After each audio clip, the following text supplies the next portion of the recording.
All right. Hello and welcome everybody. This is Bite Size Magic. I'm Zach Adler, also known as Snack on Discord. With me, I have Brian. Also known as the Croce. The Croce, yes. And then joining us today, we have Wayne, Blade of Boros.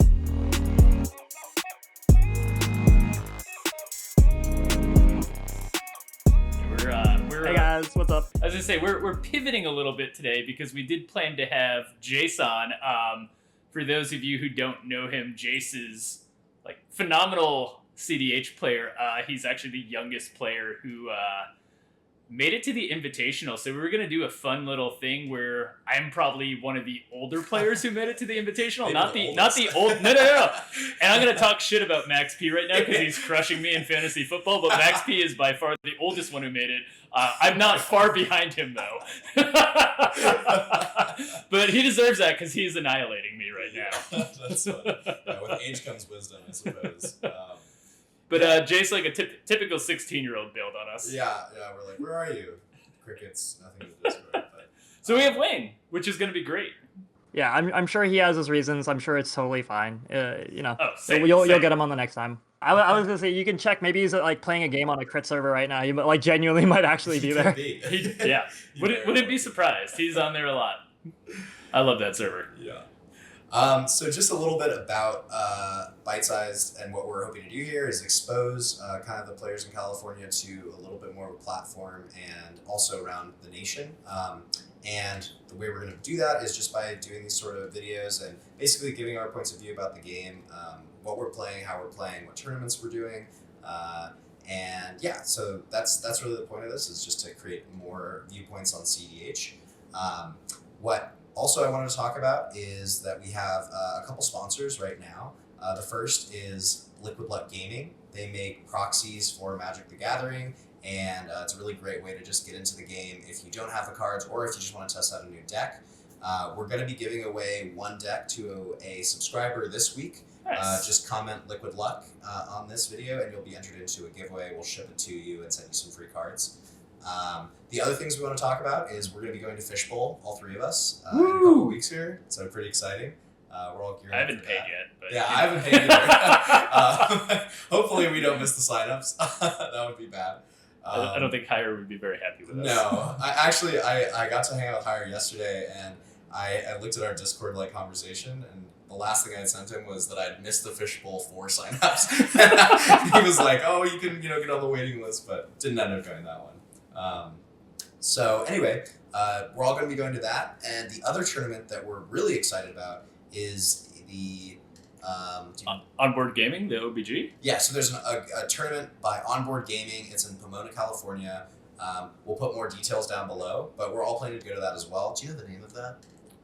I don't even know where Pomona, California is, to be honest. Okay. It's like far east. We were hanging out and talking with some of those guys yesterday at Birdcage, and they were talking about it, and it sounds like they have a really good thing going out there, and I'm excited for what it's going to be. But yeah, I could look it up if we need. I think it's just called the Onboard Gauntlet. Yeah. I think it's part of a larger Warhammer 40K tournament. So oddly enough, even though it's a 15K, we're like the side of it. Yeah.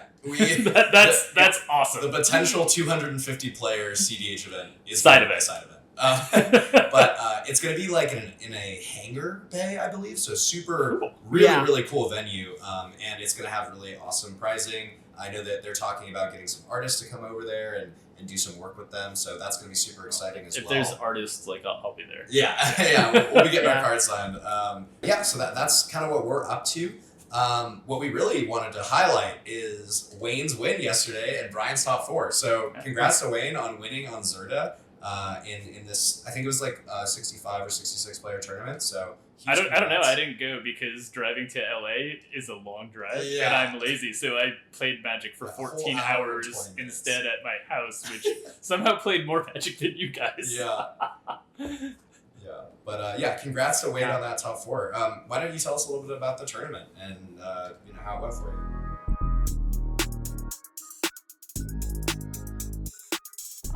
Yeah, sure. It was, I still feels pretty surreal right now. I don't know, actual full tournament wins always kind of feel like there's a lot of luck involved. I ended up, it was weird because it was cut to top 16 and I ended up win lost, draw, and it like scrubbed into top 16 at That's the good. bottom end at 7 And then points. took down everybody. Yeah, exactly right. Semifinals was we got put in fourth seat. Semifinals and finals. Semifinals was a little. Our good friend Jeremy was there, and I think there was a little bit of scuffed communication there. So we were. We did get there eventually, but not feeling great 100% about that one. But we did, funnily enough, right before the tournament, we were talking about cutting Breach for like recommission or something like that, just because it's dead a lot of the time in my list. And then, of course, in the semifinals for the winning in, we find a weird Breach line where, Breach LED, get enough mana to pump Ballista that's on board to kill a delivery Moogle so I can recast a delivery Moogle to get a... It was silly. It was a silly line. So we managed to just squeak it in there. And then we got to the finals, and that one I am actually really excited about. One, like in terms of like that one felt like, oh, I'm locked in, I'm playing, and like there was a level of politicking there that was like, oh, okay, cool. I don't know if I could have done this. Like I don't know if I could have navigated this game like 4 months ago. You know what I mean? We're like, all right, cool. This feels like a level up where I think Blue Farm in first seat. I was holding on to like Silence Orange Chant, a Ranger Captain, and an Agatha's. Nice. And I... exactly, right? So Blue Farm in first seat goes for a Final Fortune turn off of a Necro. I believe it's Aaron. Yeah. Aaron's, he's pretty good Blue Farm pilot. And we convince him not to make me burn everything to stop him, because I don't think he gets there anyway, and he's super graciously like, all right, that's fair, you have me dead on board, I'll concede because you guys have more games to play, and I managed to hold on to just enough interaction to get back to my turn. And it always feels really surreal. Like, you go to these tournaments and you like, there's a level of you that's like, okay, I can reasonably expect to top 16 if I play well, right? Luck permitting, because there's always this format has. I mean, I mostly go to tournaments just like, if I can get one win today, I'll be happy. Yeah. And then once you get that one win, you're like, if I can get 2 wins, I'll be happy.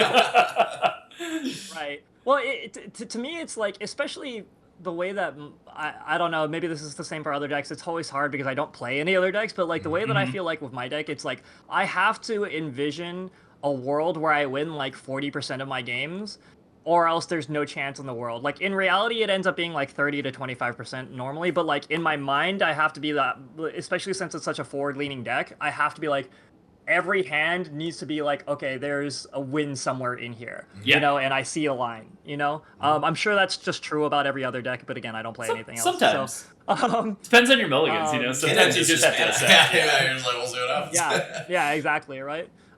So it's always feels really surreal because you're like, okay, I can reasonably expect to at least have a good chance at top 16ing, and then top 4 is like, I'm just happy to be there, and then actually winning the whole thing is kind of like, sure, great. What am I gonna do about it? So I mean, it was cool. It was fun. I mean, we had a lot of really good players there. And it's a weird experience. I was telling Rain on the way back, it's a weird experience to recognize that like 5 months ago, for a 64-player tournament, felt like a big thing. Yeah. You know what I mean? Like, felt like, oh, that's a lot of people. Yeah. And now we're firing ever them since, all the time.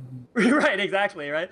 And then now that we've been out to, like, with you guys, we've been to Fishbowl, we've been to all these, like, Heisenberg, all these other bigger tournaments. It's just, like, 64... People, the Open, like, it's just, like 64 people. It's not, like, small beans, but it is one of those things where it's just, like, yeah, I feel comfortable here, whereas before it felt uncomfortable. Yeah, isn't that wild? It's a weird... The Open's like 500 people, but your side events are like gold events. Yeah. So like, like whereas the 64 player like 2 years ago would have been the premier event in California, you literally went to the Open, and that's now like your practice for the main event. Right. Like, that's wild. Yeah. Wayne and I played in a tournament the day before the Open and the Envy that was a 64 player, and we both top 16. And it was like, this was a fun practice tournament, This is nice. Crazy. Yeah. Yeah, it's just weird and bizarre, but also like kind of ties into like something I know we'll talk about later, is just like how much the scene is growing, and okay, cool. Now that all this, like, how do we shape this? You know what I mean? Like, how do we make this for work in SoCal and also just like for the players? You know what I mean? Like, that's what I'm really concerned about a lot of times is momentum. How do we how do we make these tournaments fun and not stressful and not like somebody jumps in, pays $30 and goes, well, that sucked. I scrubbed out and I hated it. Yeah. So I'm never coming back again. Like, we want them to, if they scrub out, then it's like, oh, at least people were nice and it was fun, you know? Should we pivot to you on that, Zach? You scrubbed out yesterday. Scrubbing out, No, I'm an expert. Calling him out.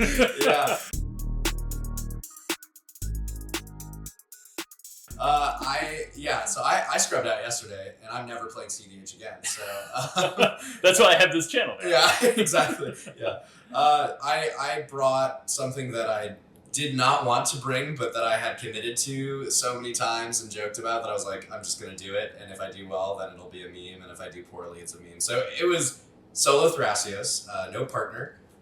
The deck was bad, you know, crazy, having less acceleration without Rograk and just being Simic, and it was just like a bad control deck, basically.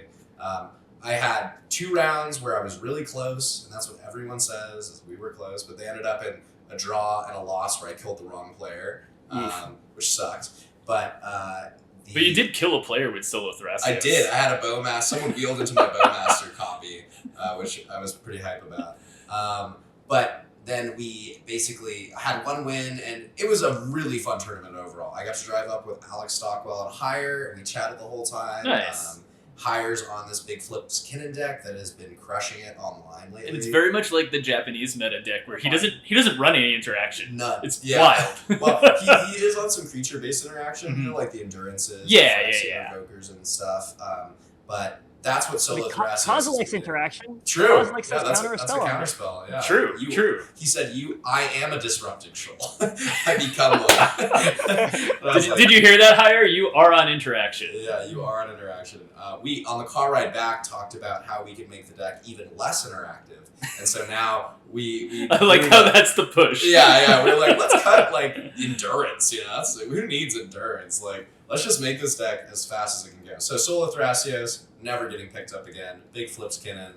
That's what we're gonna be playing for fun. So yeah. So I scrubbed out. Brian, on the other hand, did amazingly and top 4 the tournament yesterday. Yeah, so I decided I didn't want to go to LA because it's close to a 3-hour drive. So I thought, but yeah, sure. Lazy.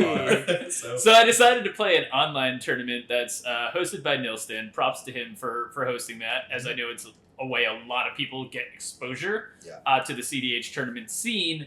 And it's a free event, so that's awesome. So thank you, Neil.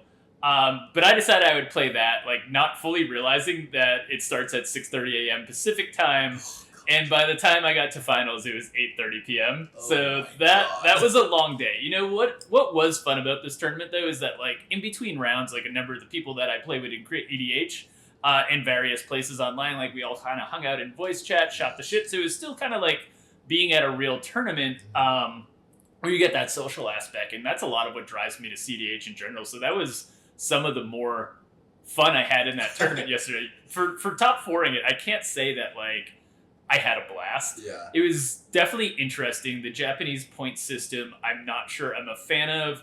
A couple of my games, even though I won, were kind of unmemorable. Like our first game just was a weird scenario where king making occurred basically because, you know, one player had a win. We wanted the table to work together. One of the players wasn't agreeable to that. And so it was just, well, if you're not going to help the table, you know, we're going to do what we can to stop this player. But then the next player, who ended up being me, was completely free to win. Yep. And because you couldn't have draws. Yeah, because you couldn't have draws. Because you can, but you lose points and it sets you back. Like there was weird scenarios where I timed out in round 3. So I'm like 201 and I'm lower in the rankings than people that are, you know, losses. Who have losses, which is like very bizarre. At the end of the game, you're like, let's just pick a winner, so we don't. You know, so a lot of the games were not overly interesting. You know, my 2 really fun games, round 6, like classic Dihada, just turn 1 Magda, turn 2 Dihada, turn 3 uncontestable Citadel. First card I hit is Myrel. Nice. You know, within like 2 more cards I hit Necro. It's just game over. Yeah. But it was interesting, though, because I couldn't find a tutor, so I almost died. So I'm finally down to about probably like 12 life, and I managed to find Breach and a Goblin Engineer and put a Wish Claw into my graveyard, which gets me Flicker, and then I find a Vamp Tutor, and it's, game over at that point. But I think when I won, I was down to like 3 or 4 life. So that, like, it wasn't just a like slam dunk win. It was kind of a fun, like, okay, like, I'm the one who's going to lose this game. Like, my opponents can't stop me. It's just like the deck needs to give me what I need. It's so painful when you do lose those games too, and you're like, I tried so hard. Your game to lose. Yeah. But, it was close, which made it exciting. And it was a super fast win, and I got like almost an hour break out of that. That's awesome. Which was great. I mean, we do love black cards actually feeling like they have like a risk to them instead of just being like, oh, okay, I cast As Not Life win. They're like, all right, sure, dude. But like, no, okay, yeah. You have to actually watch your life total for a hot second. Yeah, I started Citadeling in the 30s. Like, that's wild that I went down to 4. Like, and I run probably, I think, like 12 to 14 tutors overall, good tutors and just literally couldn't find them. So it was wild. That was a fun round. And then my top 16.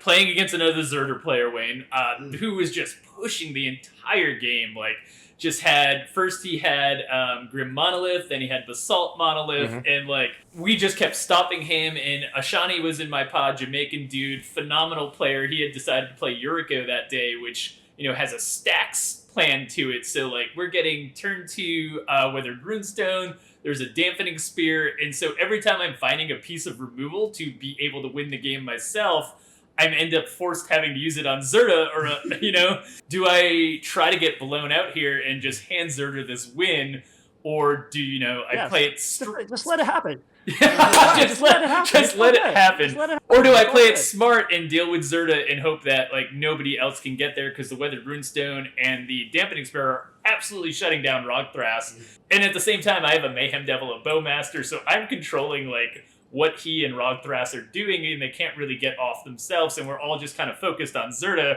who's like, I had Static Prison there, Grim Monolith, so we're like on this ticking clock of when this resolves, we're just going to lose the game. Immediately. I think it's funny because I think something that like all you guys don't I mean, maybe Brian has a taste of it now, but like my list is actually one of the slower lists. Like on the Discord, everybody else is almost entirely dedicated to going way faster. It's geared towards like exactly what you're expressing, Brian. I'm the one that's like, no, deafening silence, guys. Yeah, trust me. Like, so what was interesting was I had this overwhelming board presence, but literally no way to win. I have like Ranger Captain, Mayhem Devil, Bowmaster, Esper Sentinel. Nobody can really play the game because I'm stopping them, but at the same time, like at any moment, Zirda's gonna win. And he plays Fire Magic, which I don't know if you play, Wayne, but he eventually just wipes the entire board and like the game resets, but Ashani just like hits gas upon gas upon gas, and now we're like, Yuriko's just gonna kill us by attrition. Like me and Thras are kind of out of the game. I get another tutor, and once again, instead of being able to remove Weathered Runestone, I have to use it on Zirda so we don't lose the game. Like, it was just like this crazy battle. This game went on for almost 4 hours, and finally just came to this board state where, I have Bolas Citadel in hand, but I can't actually use it.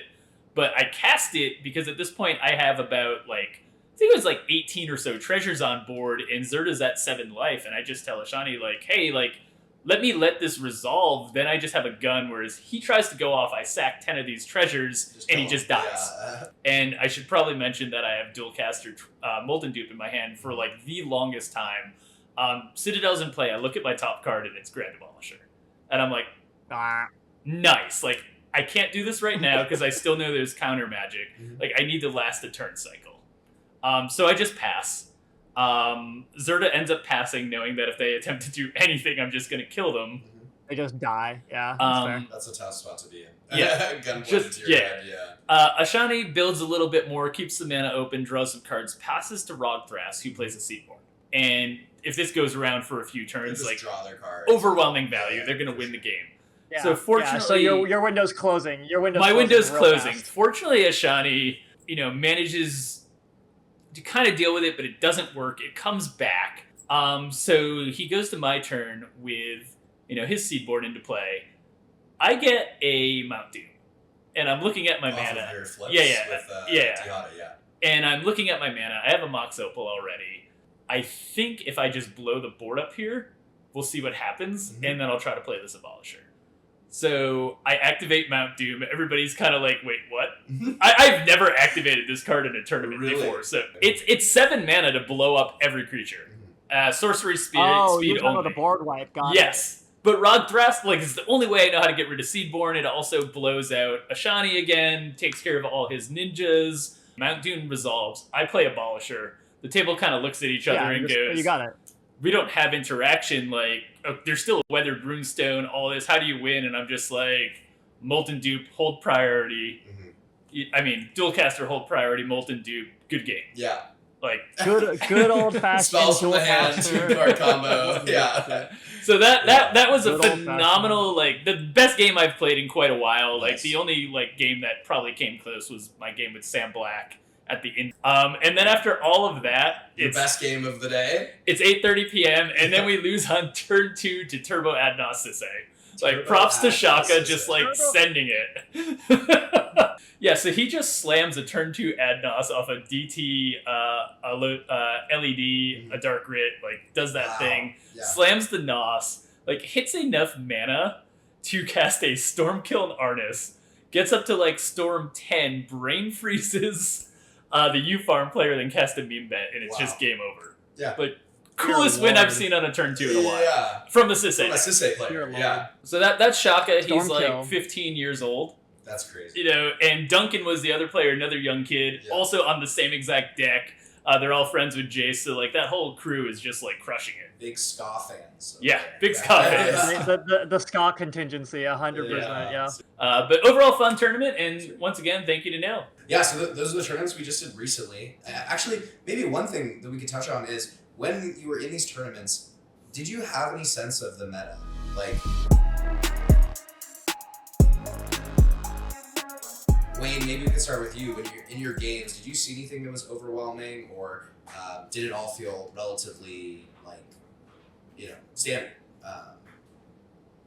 I mean, you can also speak because same tournament. Yeah. We were talking about obviously the Atali stands are gonna start bandwagging since Atali did so good at the Open. Yeah. We did see a Atali in top 4 on our end, which was really fun. The key to Atali's guys is just have an Orange Chant and show it to them early, and they'll try to figure something out. But yeah, exactly right. Yeah. But no. So there's Atali. The thing that I was very curious about to find is American West Side, like West Coast people playing semi-blue decks. I want to see how this deck works out. We did see one in semi-finals, and they're not running any interaction, which is like a choice. Yeah, they just push.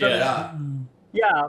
The meta is here. The meta is where it's at with like the turbo stuff and everything like that, which you think would be like me and Brian would like love. You know what I mean? But I don't know. Personally, I'm more of I don't know. I like finding windows a little bit better. I don't like too. If I have a turn 2 jam, I'll like do it because that's when the deck hands you turn 2, you go turn 2. But like it always feels like this just gets blown out. Like any counterspell, this gets blown out. But yeah, we see the semi blue. That was interesting. That entire archetype folds to an Aethersworn, I think, so it's kind of like, perfect. Okay. Yeah. Right, yeah, like, okay, the interesting thing about the tournament that I will say is it felt like we knew about 25% of the people. Yeah.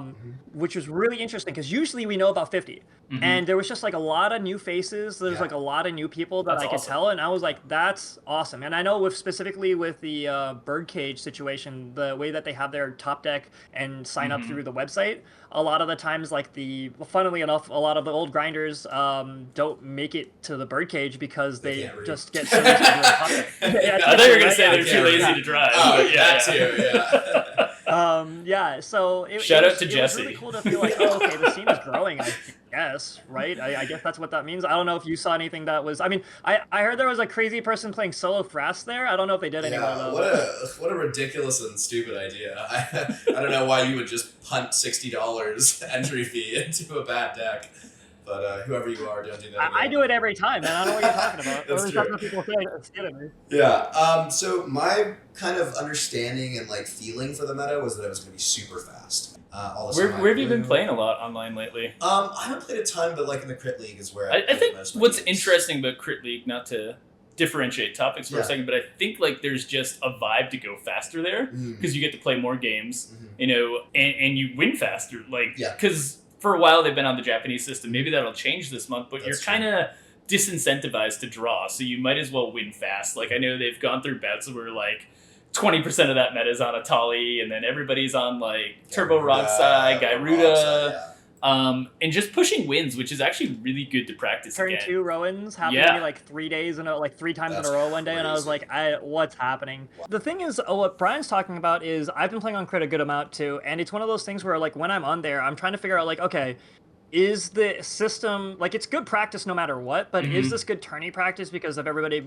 being incentivized to go turbo? And part of me was kind of like, maybe not, you know, maybe I'm like, well, it is what it is. But then we go to the open and it's all turbo, it's Holly, Exactly. it's Lotho, it's all these like exactly right. And then same thing with this tournament. Like, yeah, it's weird. I didn't think. I mean, maybe it was exaggerated a little bit because of the online situation. But like, yeah, no, everything is moving faster, which I personally am sitting there going like, oh, okay, cool. So if this starts going this way, I can start pivoting a little bit earlier, and maybe I can bring back my stacks pieces. Maybe, Yeah. we'll see. Yeah. We'll see. I personally think that there has to be a better answer to turbo than what we're currently seeing, which is just like hoping you have interaction or mulling for interaction. I do believe like the turbo game and meta is a response to the dominance of blue farm. People are just, and I do think it's a good response. Like having a way to stop blue farm is just win faster. And make them deal with you and be on the back foot instead of being able to develop overwhelming value engines that just push the game into their advantage in the mid game. I also blame Thras for that too, because like, absolutely, I'm existing in this world. And I'm just like, okay, how do I beat Thras? I can't beat the interactions. Like, all right, my only answer is go faster. Go and faster. Sphere. You know, I think that's why I don't like what you're saying. Care about Thras too much because I know I'm gonna outrace them. But if I get pulled into that mid range, you know, I'm probably not winning that game, and Blue Farm might not even be winning that game because once they land their value engines and they have their Cradle online, it's almost impossible to catch back up to them. You do have, well, that's part of, I mean, we talked about Mayhem Devil a lot, but you have access to that card. You know, in my Blue Farm deck, I have access to Mayhem Devil and Bowmaster. So we have some one-card toolbox options for these creature decks, but it's hard to find those and it's hard to land them. And it's hard for them not to be cloned. Like, they don't often counter them. They'll just be like, cool, I'm going to get a clone. Exactly. And then your board is wiped. It's just like, it does devolve into a very a big mini game of like who has the last Bowmaster. And in this case, it's how many Mayhem Devils can we get on board before the board gets wiped completely. But so my interpretation of yesterday was just like, I heard everyone saying they were playing Atali. It felt, I only saw one, luckily. He won though. He was just able to get there. I played multiple double blue farm pods. I saw like a good mix of everything. Didn't see a lot of like control slanted decks, which is pretty normal. I think the most control people are going right now is blue farm. Esper is, I think, out there, but it's not really being heavily represented. But yeah, people are experimenting with some really cool decks in the off season, which I think is awesome. And that's what I'm planning to do as well, is just have some fun right now and see what we can push. Maybe it's the no interaction decks are going to be around for a little while. I think eventually that will just be the fastest deck wins. Rockside no interaction. Come on, baby. Yeah. Brian has a really cool Rockside no interaction build. I don't know if it's good because I haven't actually played it. But Yeah, nice semi-blue deck. I'll win on turn 1 or turn 2, and you'll just sit there doing nothing. It is a different flavor though, because we all played way back when Rogsai, Rogsai was the big thing. We all played when it was like there were like 3 Rogsais in a pod, and you're like, all right, guys, like misstep and like hard mull for a mind break. I feel like this turbo time around feels slightly different because a lot of it is driven by Atali, a lot of it is driven by creature stuff, and I think a lot of the control players either are cutting interaction or also just not, like, I think the art of mulling for interaction is something that needs to get picked back up again. I just think it's just something that isn't talked about as much anymore. I don't hear people talking about it anymore, and I wonder if it's just part of like the swinging pendulum of the meta, you know what I mean? And I agree. Like, if I sit down and I see a Ral at the table, like, I assume I'm gonna lose that game. Me too. Like I'm matter just what like, deck. do you guys have interaction? Because if not, we're losing. Yeah. And if my opponents don't know the deck well enough, they probably don't multi-interaction. And respect then it. even if I have like the amount of times I've had a swords and you still just lose because they had like a D One slot more, or a daze one Yeah, more- they one had more to miss- spell. yeah, they, like that. yeah, That's exactly, probably the only deck exactly. in the format that terrifies me. Like a good pilot on Ral, like I don't think I'm beating. Same. Yeah, it's the scariest deck for me to play. And Yeah. PSA to the listeners for Ral, you have to respond to the trigger. If it flips, if they resolve the trigger, they can flip it and then Ral can just immediately do the next thing. So if I have a Disruptor Flute, I need to cast it in response to the trigger. Yep. Like that's something that I'm like, okay, I need to remember this, you know? The other aspect of Just that kill is you have to kill it at the right time, because Yep. if you kill it too late, Mhm. like if they've cast 4 or 5 instants, It's they can over. just respond and cast another instant, and then it will have another trigger and it will flip, and your spell that is going to do anything will just fizzle. Or they So- just start, you know, casting their, scheming songs and all that, and you kill Exactly. Rel, and they just recast Rel, and they're already at Exactly. like Storm 6 for the turn, and then you Yeah. just lose. It's really hard. It's a really good deck. I think it's just like a great Yeah, storm deck. respect. But Counter the rituals, silence before the rituals are resolved, before they have mana, counter J-Will all the time, because it's just turbo, right? Like, that's the thing is, like, they can all kind of get lumped together. Like, sometimes people will say Zirda's a turbo deck, and I will, like, I can't argue necessarily, but it also doesn't feel 100% right. But, like, you know, it's just like it was just like a moment of just like, all right, but all of that to say to also then, like, curtail, like, my saltiness about losing to a Ral, where it's like, sometimes I turn 2 people all the time, too. So, like, that's fair enough. Yeah. You know what I mean? I just And wish it's it a didn't difficult take deck so to damn pilot. long sometimes. it is not Yeah, an easy yeah. deck. Yeah, when I Rao's just about wish it to wouldn't win and take my so long. opponents won't scoop, I'm just like, we are not winning this game. Like, Yeah. can we just go, like, Yeah. have 20 Literally. minutes of our life Yeah, back? yeah. As soon as they have enough Yeah. density and enough storm, you can sit there, but it's like Kart Sakashima, where it's going to take hours. Well, Croc might never win. yeah. That's the difference. That is true. Yeah, they really can never True. win. Yeah, Ral generally, since they're winning so quickly, even though they have long turns, are presenting wins in the 80-minute window. It's not They're like, gonna find every card in their deck, like, once that engine starts cooking. Exactly. I did want to circle around, Brian. What do you think about this mulling for interaction thing? Like, I personally believe that it's hard to do and to establish value. It is because hard you're to gonna do. get outpaced by the people that don't mull for interaction, so you enter the prisoner's dilemma. Yeah. But in Mardu, like, how do you approach that? I think it depends what my seat position is and Okay. what the decks are at the table. So if I'm like seat 4 Mhm. and there's a Ral in seat 1, like, to me that's not my problem. Yeah. There's 2 other players ahead of me that should be dealing with that. Like, if I get a hand with a swords, but there's not, it doesn't do anything else, I can't keep that hand. Yeah. If I get a hand that actually has a game plan for me but has like a silence or something, yes, I am going to help the table out. But I can't, in that position, just like throw the game away to like stop Ral once and then do nothing for the rest of the game. I think you have to be smart about it. You have to know what your deck does. You have to know how to prepare for that situation. So you really just need to think about like what your role is in the pod. Like if Ral's 4th seat and I'm 1st seat, I'm probably keeping a turbo hand and hope I get there before they ever have a chance. Sure. But like you said, you can't just like mull to 4 and hope to like find the one card, Yeah, at my which mind break point trap, yeah. you're out of the game yourself. Like, So Brian's talking about, he's looking at his seat order, obviously. Mhm. He's looking at the pod composition. And this is something that a lot of people generally don't do, and it's hard to do because you want to mulligan for good hands. And it's Mhm. hard to throw back, a good hand, even when, maybe you shouldn't. Like, let's Yeah. say the Ral's in seat 1. You know that they're going to be presenting a win on maybe turn 1, probably turn 2, definitely turn 3. If they're, lucky enough to have those hands or they're a good enough player. So you have to know that somebody has to be keeping a hand that has interaction, whether that's seat 2, 3, or 4. Yeah. If we're saying most of the time seat 4 does not want to be doing that because they're already disadvantaged by seating order, it may have to come up to seat 2 and 3 to actually be responsible instead of just to think someone else would do it. yes, Because at the and end of the that's day- kind of how sorry, didn't mean to interrupt your you're thought, but good. that's like if I'm seat 2 or 3 in that pod, my goal is to get hands that like have silence, have Reb, Mhm. have swords, have a Ranger Captain. Yeah. You want to And still develop, but I want to still you're develop. putting it on you Yeah. to have responsibility. You're not saying, oh, someone else. Yeah, they're ahead of me. Mhm. I have nobody to help protect me, like in a seat 4 where there's a blue farm player and a Rog Thras where they know their game plan's a little bit slower, so they have to deal with Ral, Yeah. or they're never playing the game, and that's actually kind of good for me Mhm. because then I can keep kind of a greedier hand. In C4. And if in C4, because I can hope Rel goes for it and gets stopped. And that's like my best case scenario. Second push, which is the best spot. Yeah.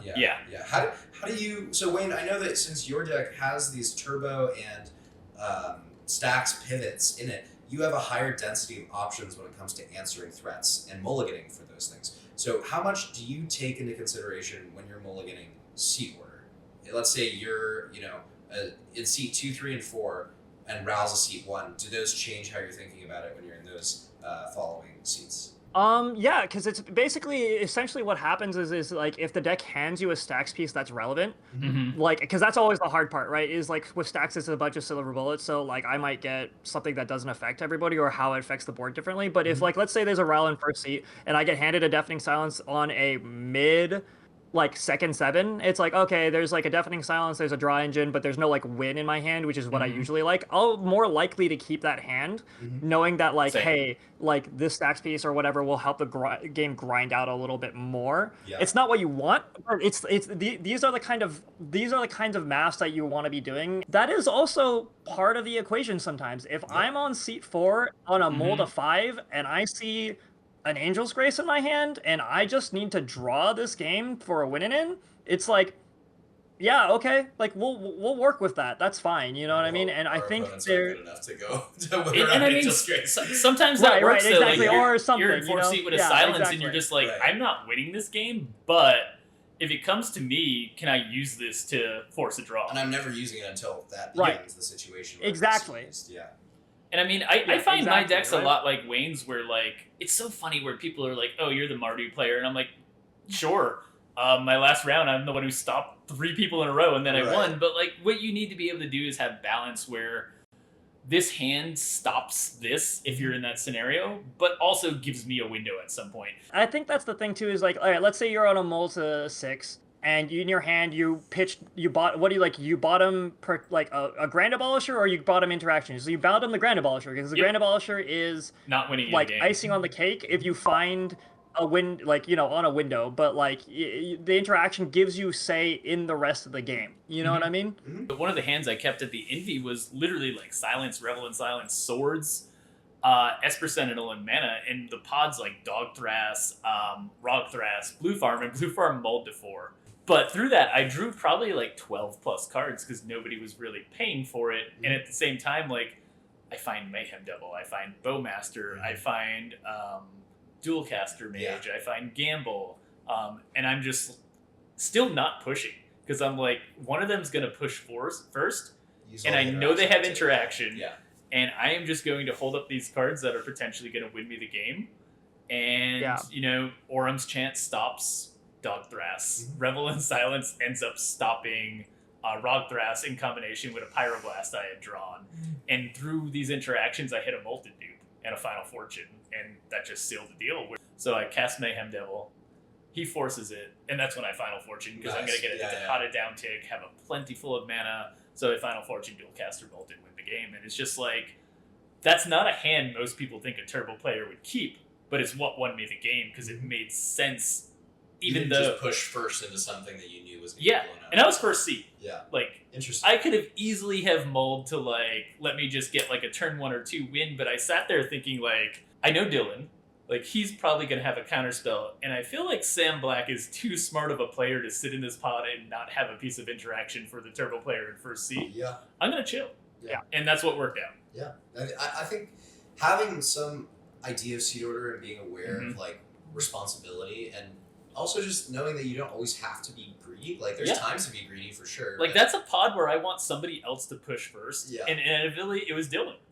And, like, he just had a devoted Druid Machines God Effigy, like, natural hand, and he pushed forward, and Sam Black blew him out. And then he still, like, kind of got back in because that deck plays Shifting Woodlands, which, once again, like, just kind of turns that combo online, and those silences came in clutch to stop him from being able to win there. There's something to be said about, and something you were saying earlier too, is like people like moles, or like paying attention to people's moles is also something that it sounds very very basic, that I'm sure a Mhm. lot of CDH grinders are like, yeah, of course you do that, but like at least in my experience, when you've been playing with a lot of either gen pop or like a lot of people, like they're not used to mulling even in turn order, so that tells me that Mhm. they're not even used to considering that in their moles, and what in like the pod composition and all the Mhm. rest of this stuff. And just like even like you were saying earlier too, Brian, with the like the pressure of your deck, like your deck exerts a pressure on the table Mhm. one way or another. It's like a different flavor for each deck, and then knowing how each one is going to interact with that is like a really interesting dynamic that like, Yeah. yeah, I think isn't talked enough about, Because I think I or at play a least not lot more like at least not you. publicly. Yeah, where my deck can win on turn 2. It doesn't happen often. It's mostly a turn 3 deck. If they unban JLo, that might change significantly.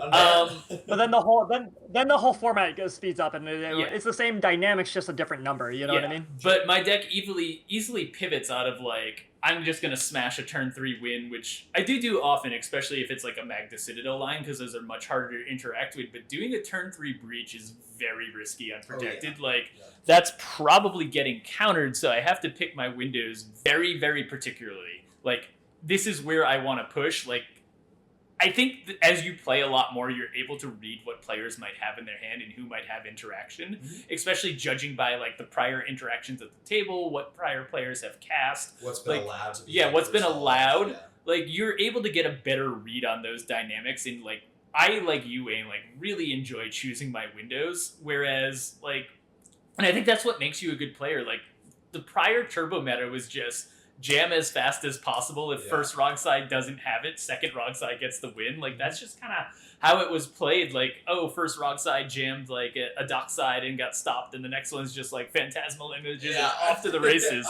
Whereas like, this meta takes a different skill, I feel, to be able to play turbo efficiently, where you need to be able to pivot, choose your windows wisely, and really be able to read the table. Yeah, I completely agree. I think we should pivot to Brian and talk about the tournament you played, specifically what the meta felt like and what kind of players were there. Yeah.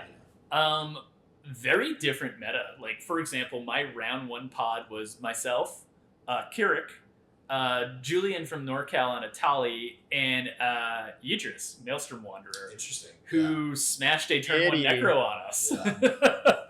And, like most decks that might turn 1 Necro and play it safe, he smashed 35 life on turn 1. And I was just like, sir, you have 1 mana open. Like, is this what we're doing? And he was like, yeah, it is. And had he not mis-sequenced, he would have won, which was super interesting. He did the classic where he tapped his Chrome Mox instead of his Mox Opal, and ended up, like, after cracking the LED, not having access to the Opal. That's basically what cost him the win, which ultimately gave me the win, but it was just, like, the classic mistap of... But, like, my other pods, there was Kenris. I mean, 2 Clam Chowder Turbo Sisseys topped the tournament. Isn't that crazy? The Yidris player made it to top 16. There wasn't a lot of U-Farm, to be honest. Interesting. I saw it, like, twice throughout the rounds. I saw some TNT. I saw a bunch of Rog Thras. There was Zirda, Ashani on Yuriko. Yeah, I mean, I think you could give Ashani any deck, and he's probably going to top 16. Just really, really great player. Really, like, kind of particular, really well thought out in how he plays. A lot like Jeremy, in a sense, where they really think about the board state. Their lines and other people and what they're doing, and have a really clear concept of like how they're executing their game. I agree. But very diversified meta. I thought it was super interesting. There was also like a large European contingent. Interesting. Who play very differently than I think we play here in the U.S. Kind of like the Japanese meta plays very differently than we play here in the U.S. They don't like politics really much at all. Like, you try to make a deal and they're just like, no, don't make any sort of deal that disadvantages you. So why would you ever make a deal to agree not to win to stop a player? Like, kind of stuff like that. Which I was like, well, because we're gonna lose if we don't make this deal. Like, what are you talking about? And they were just like, that's not how we play. And like other times where like this player has known interaction and they're just like, nah, I don't want to interact here. I'm like, but we're losing the game. And they're like, nah, someone else will figure it out. It's just like, I Something don't to get used to, I guess. I don't know if I enjoy this, but it's like definitely an interesting perspective. This is a different play style than we're used to, but I mean, they also exist in a meta where you can just restart the game at any time, which is definitely something we don't do and is very interesting. That is it's a fascinating. I do wonder, like, if there's any, obviously there's some merit to that because there's working in Europe, but like we've tried the Japanese system. There's been some pitfalls to it. And our system currently, withdrawals being 1 point, also has some issues. Yeah. So maybe there's something we could try at some point in a tournament is doing some game restarts and seeing how that works. Obviously, keeping it within the time limit. Like if you restart 40 minutes into an 80-minute game, you only have those 40 minutes left. And I think that's how they play it. Like I don't believe they have untimed rounds. Like because if you could restart, it would just go forever. But kind of speaking about how Europe does things in the European circuit, do we want to pivot and kind of talk about the California circuit that you're working on, and I guess both Wayne and I are working on as well? Yeah. So the California circuit is something we're going to be implementing this year across all of California. Essentially what it will be is very similar to the Top Deck National Circuit, but we're going to be including as many California game stores and TOs in it as possible. So their events are going to count both for the California circuit and for the Top Deck circuit. Important like thing to note there. For both. Yeah. Just because you're part of our circuit doesn't mean you won't be part of Top Deck. You'll absolutely be a part of both, so players will gain points in both ways. So do come to our events if you don't live in California. Exactly. Yeah. And if you happen to win something like the Fishbowl, like you're incentivized to come back because you might make the California Invitational. Exactly, yeah. And if you play in enough California events, you can totally make it. We'll have a leaderboard that's separate to Top Deck, so people will see how they sit here with our event specifically. And then at the end of the year, we'll be doing an invitational and an open with the top 64 players on that leaderboard. And the open will host, it might be a Fishbowl. I've been chatting with Hire about that, but it would be a larger tournament that's going to have everyone invited. And it'll be an absolute blast. So again, we're still in the midst of developing everything. Right now, we're going to a lot of stores and talking with them about it. If you have any stores that you're local to and you live in California and you're interested in getting them onto the California circuit, I'll have information down below where you can have them reach out to us, and we'll basically have a chat with them and see if it's something they're interested in doing. But it's a really exciting thing to be doing right now, and it's cool to have so much support and interest in having something more regional and less national, so that more players can get involved and really be able to compete for something that's attainable. Because a lot of people can't travel out of state. Yeah, exactly. And I think we're seeing a lot of that now. Like, I know the tournament series I just played in yesterday, Nilston's Tough Mulligan's going to have its own league and leaderboard. Awesome. Crit EDH is doing that as well. Their monthly league is going to have an overall league and leaderboard that's going to tie into like some kind of invitational thing, probably similar to, I know all of us have played long enough like the Mox Masters used to do. And quick plug on Crit EDH, really quickly, by the way, we all play there, and friends of their channel, friends with them, really great guys, really great players. This month, I'm kind of doing a little promotion with them to kind of help boost up the league because I love playing there. If we get to 350 members, I will be giving away a foil prophecy Rhystic study. Oh, baby. Because I hate blue cards and I hate Rhystic study. Never playing it again. So whoever makes it to top 16 with the most games will get that Rhystic study as part of the prizing. Sweet. In addition to whoever has the most games total will get this limited edition Pyroblast Hydroblast playmat from Kaya Folio. Really cool looking, just providing back to the community. So shout out to Crit EDH. I think we're currently at 312 people signed up for this month's league, so about 38 to go, and that prizing will be live. That's crazy. Yeah, I mean, we're what? Yeah, that should happen pretty quickly. That should happen. Right there. Well, someone's getting a Rhystic study, that's for sure. Yeah, what you guys are going to want to do is win the Rhystic study and then sell it immediately before it gets banned. Yeah, true. That's so funny. Hey, really, really quickly, as we wrap up, I kind of wanted to pivot for a second. We've been kind of talking about all this sort of stuff. You just won the Envy. Where are? Yeah, we should talk. Can we talk about Keep forgetting that? about that. Well, besides talk, I feel like you've talked about it a lot. So I yeah, guess my yeah. question is more so: what are your plans going forward?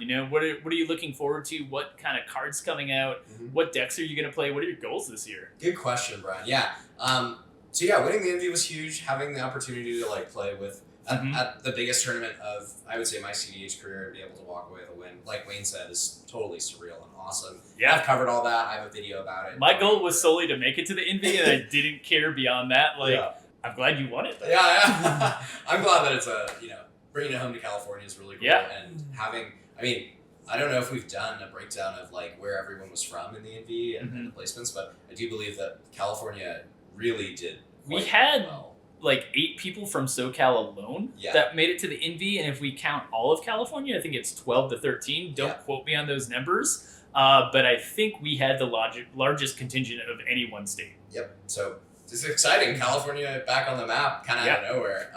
And I really do believe like we have such an amazing meta and an awesome like population of players, and that's a big reason why the California circuit is so important to get going, is because we really want to create opportunities for players who maybe didn't grind for the Envy last year, but have an opportunity to just play in California and to get their way there.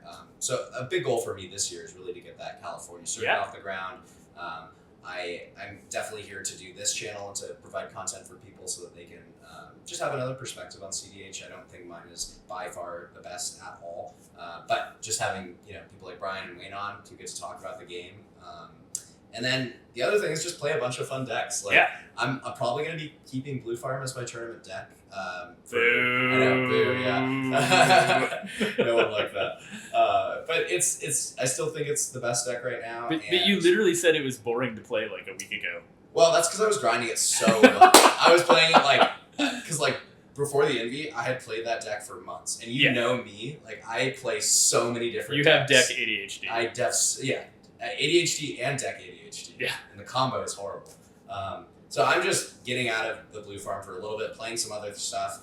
I think for Fishbowl it probably will be Blue Farm, but that's always subject to change. If something else comes up, I really am by feel, and if like something feels better, I'm definitely open to switching. But this year I'm ready to hit the back-to-back championships at the. Ooh, that is quite the goal. A hefty goal. You heard it here first, guys. You heard it here first. Wow, you heard it here first.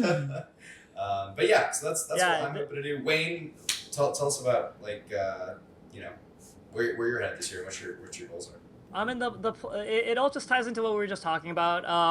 We're working on building up the California meta a little bit more. We've got a couple like little tiny learn to play events coming up that we're gonna start trying to just grow the scene out here. What you were saying earlier with we were a lot of like the percentage in the invitationals, and that's like people flying out to go do that sort of stuff. California has had this weird thing where we're so spread out, but there are a lot of players here. So we this scene, if we can just congeal, and I think you and I obviously we've talked about this a bunch, and this is part of what the channel is for. And I was talking to the guys at some of the people at Birdcage too. Is like if we can just we're just, it's so easy to get siloed in California because things are so spread out, and we just got our metas and we go to our LGSs, but using the channel as a hub to like branch out and like build, like we got the Power Card Rumble number 3 coming up on the 21st of September. If you guys Brian won't, because it's in LA. If you guys exactly. Too right? far.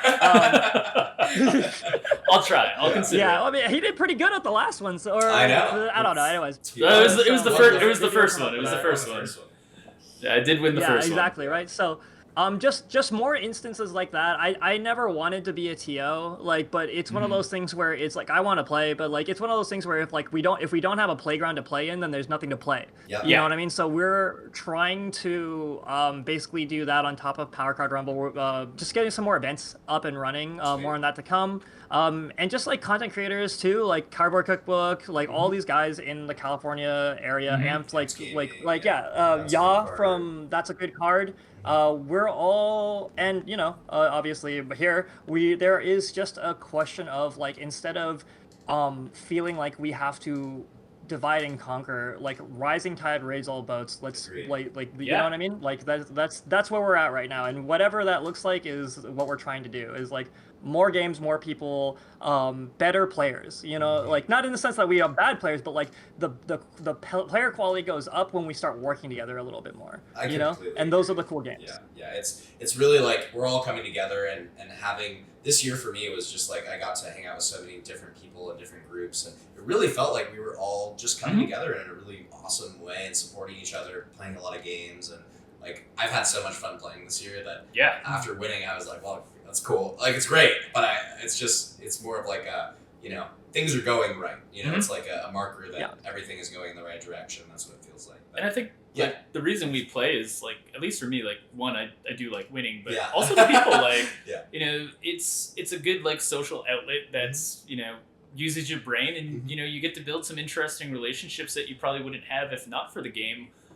We probably wouldn't be sitting in here doing this. Probably not, man. I mean, you know, it's called The Gathering for a reason, and I think CDH, while being a tournament format, really exemplifies that. You know, I come from a 1v1 background, and you do have some chit chat, but you don't really get to know people and, you know, have that breadth of kind of camaraderie and stuff that I've found in the CDH community. So, you know, the people aspect has been really huge for me, and it's what keeps me playing. Like, I don't think I plan to play as much this upcoming year. You know, making the Invitational was kind of my last year goal. I have other life stuff that I want to focus on in this upcoming year, you know, but if I were to like just win a big California tourney that kind of got me into the indie, I'm cool with that, but I'm not going to actively try to pursue it.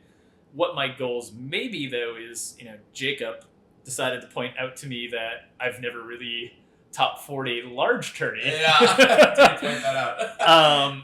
And at the same time, Dihada's never won a large tourney.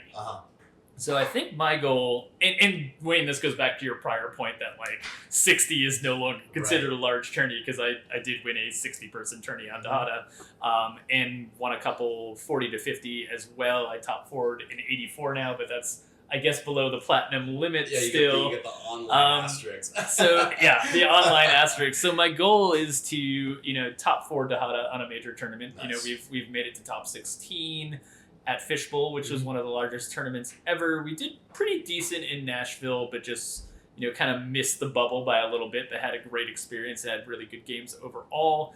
And then we've done really good in gold events, but you know, we haven't hit that like major tournament level yet. And I don't think anyone's won or top 4 in an event post ban on Dihada of a tournament that size. So that's kind of my goal for the year. I think that's awesome. So we're sticking with Dihada. We are sticking with Dihada for the most part. Staying in Mardu, though, I have been brewing a little bit of Rog Timna, so I want to start. Yeah, I've seen that. I want to start putting that together and seeing if that flows, and if it's feeling really good, there's a chance I might play that at Fishbowl. Very cool. And I want it to go faster than Dihada. Yeah. But also have that Timna like kind of backup plan. Yep. You know, so it's kind of like a mix between the two where it can still pivot, but it should be much more explosive. Sweet. Just gotta see if it feels good. If not, we'll be sticking to Dihada. Yeah. Hell yeah. And I'm really excited about Spiderpunk. Spiderpunk, I don't know about that one. People are haters on that, but I'm just kind of like, if they had a silence, if they had a silence, they were silencing me no matter what. Yeah, so we're just gonna send it. Yeah. You know, stop me. Something that you just said, Brian, that I want to touch on real quick, kind of highlighting this idea of like journeys into CDH careers in the sense that like I don't think enough is talked about. Like, Zach, you've been playing for how long? CDH, how long have I been playing? How long have you been playing Magic, I guess should be the first question. Well, but just CDH. Let's think about CDH for a second. Like, how long, you've been playing CDH for how long? Let's see. Well, I mean, I didn't play any 60 card. I played a little bit when I was a kid, like 60 card formats. I don't know if it's standard or modern. But I got into EDH like 2018, and then CEDH probably like 20. I would say it's probably been 2-ish, maybe 3 years. Probably like 2-ish years though. Yeah. So like 2-ish years, and this is kind of what I'm thinking about, is that nobody's really talking about where you're at in CDH. You know what I mean? Like I remember like when did a 32-player tournament feel big? You know what I mean? And like I've only been playing a year, and it's one of those things where I remember at the beginning of that year where I was watching, shout out, there's a content creator named Greenie who was playing with Noda forever ago, and I was looking at her doing her tournament reports. Yeah, Greenie's awesome, and I was like, she's doing Boros and CDH. I can too. I want Yeah. to try at the very least. You know what I mean? And that Mhm. was just like a year and a half ago. That's So awesome. like for anybody who's like watching this, I mean, you've won the invitational. Like Zach won the invitationals. People have a lot of accolades. People have like names to their stuff and all the rest of it. But this was only been around for like a year or so. Like Yeah. you like when you're starting out, everybody started out somewhere there. So everybody started out like very first tournament scrubbing out. You know what I Yeah. mean? Like My first tournament, doesn't. I didn't win a single game. Like, I don't think I won a game for months upon months. Didn't mean to interrupt you, Wayne, but it just like popped in my head. Like, oddly enough, my first deck was Mardu. It was like CDH and Idkar Markov, running like Razakhet lines. Yeah. I don't think I won a single game at Rockets for at least 2 or 3 months, and the one game I did win was just like dumb luck. More to the point, and Zach, I think this will mean more coming from you too. That Sure. like we barely know what the hell we're talking about too. You know what I mean? Like there is somebody that hopefully the sequence of events becomes they come to a learn to play thing, they start learning CDH, and then like they can be the next person, like start like winning the invitationals the next Totally. the next year. You know what I mean? Like Zach, that's like again like I'm sure you remember when you first started, right? Oh, like absolutely. it's not it's not solved. None of this is solved, and we just want to see how it grows. You know, Yeah. I don't know. That's just a It's- thought that came to my mind when you were talking about for like, sure. hey, this is what I want to do. It's not solved, and like keep at it is the advice I would give, because I think most of us started in the format and did not do well. Like, it takes a while to understand the meta, and a lot of it is not understanding the game itself, it's understanding your opponents. It's a lot like Yes. poker or things social of that game. aspect, Yeah. where you do, like, people say they hate yapping, they hate politics, but you need to have a degree of skill in that to be able to efficiently play the game, to be able to read your opponents, to know what your opponents might be trying to do, to know if they're sandbagging you, to know like if they're just like blowing smoke up your ass. Like, there's a lot of aspects of that helps make you a good player, and the more you play with very efficient good players, the better you'll get. Like, I often like to reference Jeremy as somebody who's like probably the most methodical player I've ever played with. Totally. And like watching him play and his thought processes like just helps make you a better player. And I'm sure you'd agree with that as well, Wayne. 100%, 100%, yeah. Yeah, I do believe like anybody can get good at this game, and it just comes from playing with other people that are around you, and like we have access to anybody. Being able to play online with I played online with Freedom Waffle this morning, and it was like a super fun game, and we got to play with Casting Costs. I believe that's the name of the channel, and we had a blast. And it's like I'm always down to play with anyone. Like if anyone messages me on Discord or Brian or Wayne, like we would all be happy to hop on games with you, no matter who you are or what deck you play or how new you are. And give advice, I, as Wayne's been saying, like I fully recall when I wasn't a very good CDH player, and I think like I kind of started getting good around the same time you started getting good, and a lot of it was like, Rockets was a little bit more of a casual meta when we started getting into it, and a couple of us like realized we wanted to play at a higher level, and all kind of started playing, practicing together, and also had the advantage of like having online leagues where we could jam. Like at the time, there was a lot of playing with power leagues, chaos leagues, like just being able to jam a couple of those a week helps make you significantly better. So if you want to get better, sign up for the online leagues, play with better players as much as you can, play as much as you can in paper, and don't be disenfranchised if you're not winning, because they'll come the more you put into it. Yeah. And the last thing I would say on this sort of like getting into CDH is I've been a little hesitant to do coaching, but regardless, I've had people reach out and ask, and so I want to help people out, and if they want to get coaching, then I'm going to be doing it just because I believe that that might be the best thing for them, and so I'm looking forward to doing those coaching sessions. I have some next week. Awesome. I don't know if Brian, if you're interested in doing coaching at all, or Wayne, but if you guys are, I'll make sure to have their information. I don't know if I really do coaching, but I'm happy to play with people and just like give free advice. Like the one thing I would say that is, if you're not having fun, try a different deck. That's a lot of what I found playing CDH. Like I've probably tried to play most decks. And I tried TNT. I tried U-Farm. Like I never had fun on those decks. And like no matter how many games I played, even if I won, I wasn't enjoying CDH. And sometimes it's just play something different, because when you find what you do like, it makes the game a lot better. Yeah, and you end up doing better. You end up doing better like too. Your results show when you actually start to enjoy the game. So. Wayne, any final thoughts? 100%. Final thoughts? No, just like I'm excited to see where this channel goes. I'm excited to keep where SoCal goes, and just super grateful to be able to.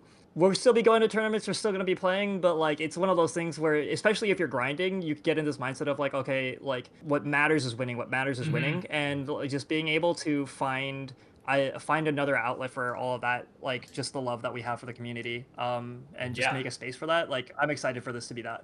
Totally. Absolutely. I think you and I talked about that a lot last year, Wayne, when we were grinding for the Invitational, and it's like having done that now and not, at least for me, because I think you still want to make the Invitational, and we won't get into that, but you should have made the Invitational.